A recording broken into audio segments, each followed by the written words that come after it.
Coming to you from the Big Island of Hawaii, it's the Songs and Stories Podcast. And now, here's your host, Steve Roby. Aloha, this is Steve Roby, and we're at Westin Hapuna Beach Resort with the Alphabet Rockers. Aloha, welcome to the Big Island. Aloha, thanks. Thank you. Thank you. You have a show coming up tonight at the Kahilu Theatre in Waimea. We're going to talk about the Alphabet Rockers, your history, and what your message is today. Wonderful. Great. Why don't we start out with kind of a history of the Alphabet Rockers and its members, and why was it formed? Alphabet Rockers has been making music for children and families since 2007. And our goal was really to bring hip hop into children's spaces, knowing that it connects us, it reflects who we are, and in school environments in particular, to be fully yourself means that you can actually learn. So it was made for the kids, but we knew it also helped the teachers be more authentic in how they held space for the young people. Mm-hmm.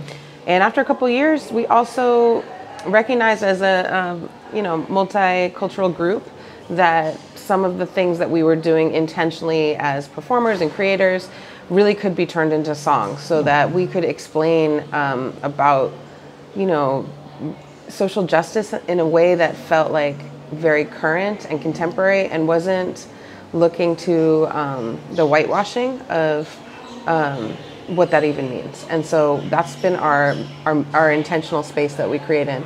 And we make music that makes change. So every song is rooted in our community.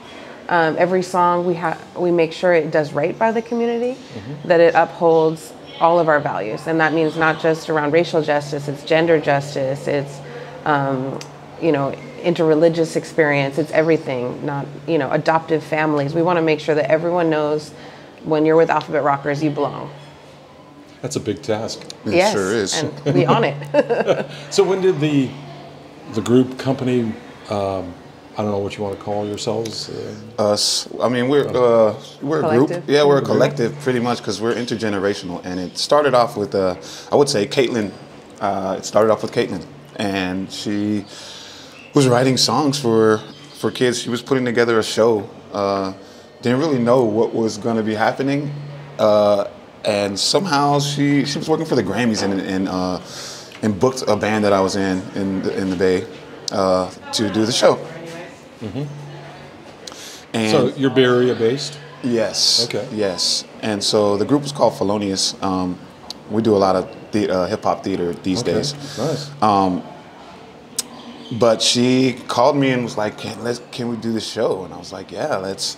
I don't even have a kid, but let's go. We were really into giving kids the experiences that we didn't have in schools. Sure, yeah. And especially hip hop, because it's such a freedom culture, and it's full. All of the elements of it were so the repetitive element of it. We felt like it was almost a no-brainer, especially since we were fans.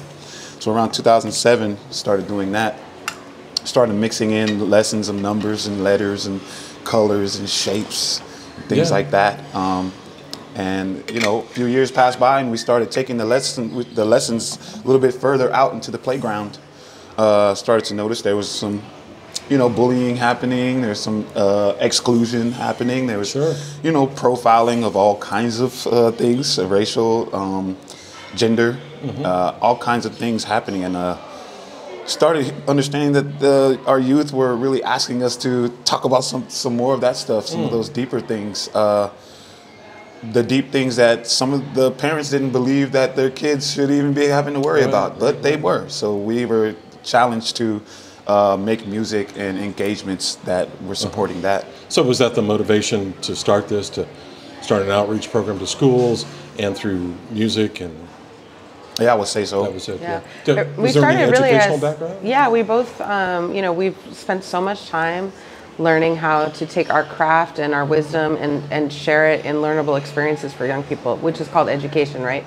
So there's lots of degrees you can get. There's all those things, or you do the work and you know how to engage and see when people are making connections and feel it and then build it. And so we're builders with our young people. When we do workshops, which we will be doing while we're in Hawaii, Yes, and the children, we look and we listen, and when they give us a signal, that helps us take the next step. So we'll write a song based on a spark from a young person. All of it comes back to supporting them to understand their power in themselves, and also the power of the circle to be in community. Yeah. Well, tell me about the educational work you're going to be doing here while you're on the Big Island. On the Big Island, we're going to be doing a family show tonight at the Kahilu Theatre, but we're also heading to Maui on Wednesday, and we'll be doing some school engagements with the Maui Arts and Culture Center. So. Wonderful, wonderful. Yeah. It'll be like work on pretty much like inclusion. It would be working really like questioning or inquiring about systems and disrupting like the patterns that the systems kind of the track that the system kind of keeps us on, which is just trying to disrupt those and throw a little wrench in the cogs of those things. And this year we were hired to work with Hawaiian educators, and we came and did a workshop called Practicing Breath, Ha Through the Arts. And so back in June we met probably 100 educators, and we did a 3-day series with, we were one of 3 participants in education. From around the country, but really rooted in Hawaiian pedagogy and values. And what was remarkable for Tommy and I was just knowing that everything we're seeking is already here. It's already here in Hawaii. The way that educational system is thinking about decolonization of classroom space, of relationship base in the classroom, of collective learning over the individual achievement, like that's actually like a part of how school needs to evolve, and it's all right here. So we actually took a breath and we're like, we're listening, what else can we learn? As we just share the music we've created, it doesn't exist in the world. So it's not like somebody would say, hey, let me just Google search real quick, like empowering songs for a diverse classroom. And then stuff might come up that they're like, this is not for me. This is for like a white-centric space, because it'll be like lies about Martin Luther King or like things that make it just seem very simple, like the racial justice work is in the past, it's done. That's a lot of how the mainland works. And so then you come and you hear us with young people singing and expressing that we want to change, and your ideas matter. And on our new album, the young people that we work with wrote songs like we're here for the change up, like change the way you see, end your biases, so that do you see that spark ignite when you? Your eyes are just sparkling right now. Yeah, they definitely are asking questions that they shouldn't have to be asking these questions, but they are, and so they're inquiring it through music, which is great. And one distinction I wanted to make about us too is that another transformation that we made was like making music for kids, and now we make it with. So it's more inclusive, and it's more, it's even more of what they want to hear and say, because we're doing it with them versus like, hey, what do you want us to say about you? Right. Now they're like, important. this is what we're saying, and it's a different type of vehicle than making for children. You mentioned your current recording. Talk about your albums and what you're working on now. Great. The album's called The Movement. Okay. And the movement is for you. What is The Movement? The Movement is the name of the album, but it's also playing on like activism. Like one of our phrases that our choreographer always says is that a community that moves together makes moves together. So that's really what it is, and all of the album was built on us being strained from the pandemic, and we were trying to figure out how do we engage, like what are we doing, like we got on Zooms and we did all of these things. We started asking questions, and they made up questions. Like Kaitlin was saying, one of the questions was like, why when you do something wrong, it has to go onto a record that carry on through your life. You know what I mean? Like why does that have to happen? How come we can't, even in a prison level where we're supposed to be rehabilitated, we come out and nobody sees you as rehabilitated? Like, why is that? Like, why can't we make mistakes and learn from them? You know, that's one of the subjects we'll talk about. Yeah, so we knew, like, the last 3 albums, Rise, Shine, Woke came out in 2017, was nominated for a Grammy that year for Best Children's Album, and really was about us looking at what is solidarity, what is advocacy within a racial justice movement of diverse kids and parents. That's how the young people really came up in our group. And then we followed that up with The Love, where we worked with gender diversity. And we actually had a lot to learn as directors of this group. So we worked with Our Family Coalition, which is an organization of LGBTQ parents and educators. And they really showed us a lot of grace as we asked questions about things we didn't know. And we learned about how gender diversity is a part of the human experience. And we just had a lens that in our upbringing that hadn't seen it yet. So in Hawaii, you already know that because this is one of the places where third genders was received and understood. Yeah. So Forever, yeah. And that album was also nominated for a Grammy. That was quite alarming and exciting to us because we worked with 50 artists of all ages, gender diverse, Two-Spirit, which is a Native American term for LGBTQ. We worked with non-binary folks and transgendered artists and parents. And I mention that because throughout this process, we also saw the connections with how criminalization was happening in American soil around who you are. So transgendered people were targeted by the police and have been, and that's the beginning of the Pride celebrations, right? It all started with a transgender woman throwing a rock at the police in New York at Stonewall because it wasn't fair. They're getting bullied and targeted. This is in parallel to many cultures in the United States, especially Black and brown communities. So we say, that's your truth and that's our community's truth. We stand together. And this led me and Tommy to know that we needed to do work around not only restorative justice, where the police are not involved in deciding who we are and our mistakes, but transformative justice. Now, it's just a word, right? Like, this is just words. However, the concepts of it are already here. How do we change the system so that it's more equitable and safe for belonging?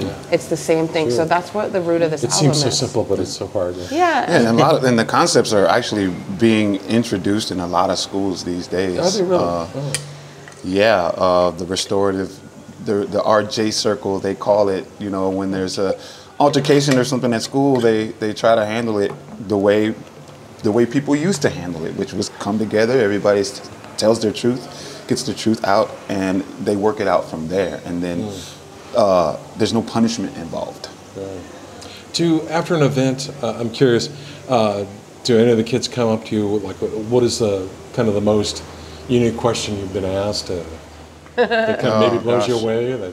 Well, I mean, the one big question that kind of catapulted us into what we were doing was a young lady who asked me why my lips were brown while we were performing at a library, and I had to answer her. So I was like, yeah, because I'm brown. We started to understand, like, oh, okay. She was asking a real question. As embarrassed as her mom was, that she asked, somebody. She was maybe probably 8. 6, 6 or 7, 8. I thought her brother was more like 6. And she was more like 8. But she was really curious. Like, my lips are this color, yours are brown. Why? You know. And then her little brother was like, well, am I brown? Because he saw a connection between the two of us. And when we took a picture, the kid was like saying, I must have had dust on my face, because when I look back at the picture, me and this dude don't look the same. And, but I thought we were the same, you know. And that there was a lot of gold in them there hills. You know what I mean? We were like, we need to actually like investigate this and inquire more about it. Sure. Yeah. But other times, like, kids they always want to know, like, how did you become friends? Because they know when they watch the show, they feel the genuine love and friendship. And that's what they're looking for in their lives, too. But honestly, a lot of times people are a little bit starstruck, so they just look at us. They ask us if we're married, too, and I think it's important that we say that when we do say that we're not, and that we have our own partners, because that's a type of love that you can have with someone that doesn't have to be your girlfriend or your partner in that way. And, you know, I think a really cool experience, I don't know if it's a question that we have been asked, but just honoring people's, like young people's, or holding space for young people to speak about their gender has been a phenomenal experience, because there's been people who for the first time was telling their school that they were a gender that they've been asking people to call them and to address them that way. And they got to come on stage and say, this is my name and this is my pronoun. What a rewarding experience. Yeah, it's really dope. Wow. Tell me about your live shows. For example, tonight at the Kahilu Theatre, what can the audience expect? Oh my goodness. Our live show is where we turn all the way up. We, as a hip hop collective, we all have different gifts, right? And so you're gonna see DJ Rosa, who is like a remix queen. She's here with her newborn, which is kind of just, that energy's in our show too, because we come as the humans we are today. She's gonna open the show. We're gonna have amazing videos from our experience making media that makes change, that are integrated into the songs. And Samara Atkins, choreographer, will be just inspiring every single person to move the way that feels good in their body. So this embodiment that happens with these messages around how powerful you are, what it means to have to be who you are and have strength in numbers of all of us being who we are. That's what you get. And then these messages, you hear them in your head, right? So for adults that listen to lyrics, which is not everybody, and that's okay, that's just the way people hear music, they're gonna be like battling around, wow, that just happened, that just happened. Meanwhile, their heart is already alive. And so they're gonna be saying, oh, that signal, like the signals are going to be going in different directions based on how old you are. The kids will move right away, and then the parents will say, why don't I move too? It's and then they really get it later, you know? But, you know, it's hip hop as well, so there's a lot of call and response. There's a lot of, do we see each other? Are we with each other? You know? Do you invite any of the audience up on stage? We won't today. We're a little scared coming out of the pandemic about doing that, but our show before the pandemic was full of that. They'd be up there with us, like doing the choreography and everything. But we'll get back to that. What we're doing is we're trying to create that experience without having to actually pull the plunge. Right? You can dance in your seats and you can learn the choreography. We do a lot of like teaching of choreography before we do the song, so they can feel like they're a part of the song with us. Because you gotta dance. Because you gotta dance, And we, of course, you know, if you don't want to do this choreography, your own movement is okay too, you know. So it's really an engaging experience. Like, it's not like a TV show. There's no third wall. There's, you know what I mean? There's no fourth wall. I mean, like, it's all, we're all in the living room. How fun. How fun. Where's the best place folks, fans can start with your music? Should we send them to a website, social media? Where's a good starting point? I think YouTube, honestly, for kids. They love hearing music, but now that they know it's also in a video form, like my children, I have a 3- and 6-year-old at home, they're always like, can I see the picture? Can I see the video? Even if it's on like a Spotify or Apple Music. And I think that's kind of a cool way. So we've been really putting a lot of strong media so that you could go to a safe playlist on YouTube with no ads and kind of just experience songs like Shine Melanin, where we talk about how we love our skin, and you see kids just super amazing dancers. And you're like, that's me too. The song Slide that Tommy wrote for this album that embraces critical race theory as we sing and dance and have a family barbecue. Nice. Any closing thoughts? I guess what we're trying to do is really create space for people to go inside themselves and come out on the other side into a community that is going to embrace them because we're embracing each other. We really feel like in order for this to happen, you have to kind of work on yourself first, which we do every day. And then after that, the world's our oyster, you know?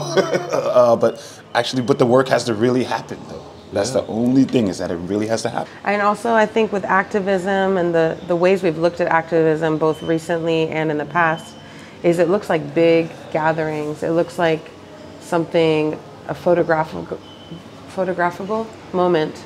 And really, the movement is cellular. It's actually very invisible. It is also the power of love. That's really what it is.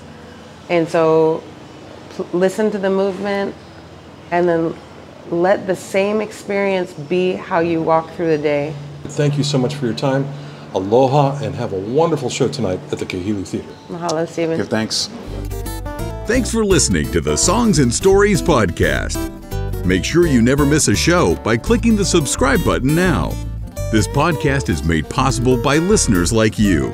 Thank you for your support. We'll see you next week on Songs and Stories. Aloha.